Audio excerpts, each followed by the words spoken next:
So this is one of the more important parts of our plunger logic, because the arrivals, how the optimization works within our software.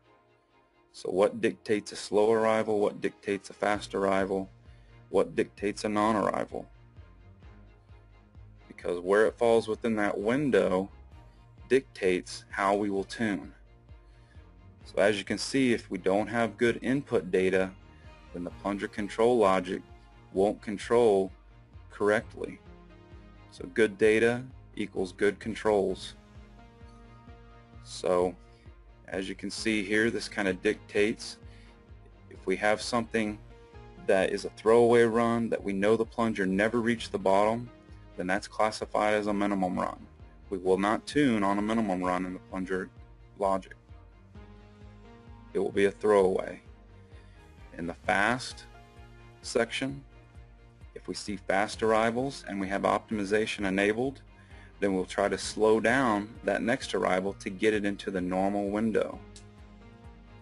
So that could be something like taking pressure away during a closed state, or maybe in an open state. If we're running fast, we flow a little longer, as an example, to try to get that plunger back into a normal window. In the normal window, we don't tune. So like I said, good data, good controls. If that normal arrival window is too wide, then we won't be tuning optimal to the well. So it's very important to know your well and to optimize that well down into some good tuning parameters. You don't want to tune too much, but you certainly don't want to do the opposite, which is set that normal arrival window so wide that we're not making the tuning adjustments to get the best performance out of the well. Now if we have a slow arrival, then what we're going to do is we're going to tune to make the next cycle faster. So we're always trying to get that arrival back into a normal window.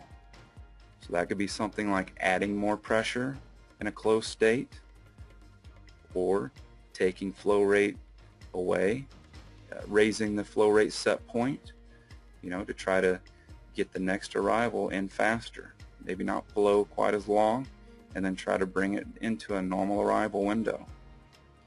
And then our maximum is what we would classify as not just a slow, but it's classified as a non-arrival.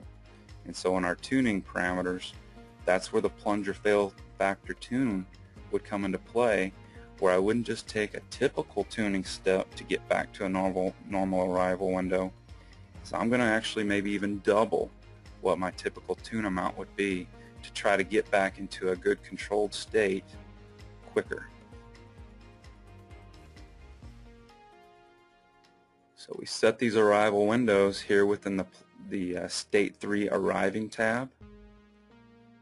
And so it's just simply going through here and entering. These are hours, minutes, and seconds. And just coming in here and setting what those arrival windows are. So that a normal arrival window is right in here between, in my example, which isn't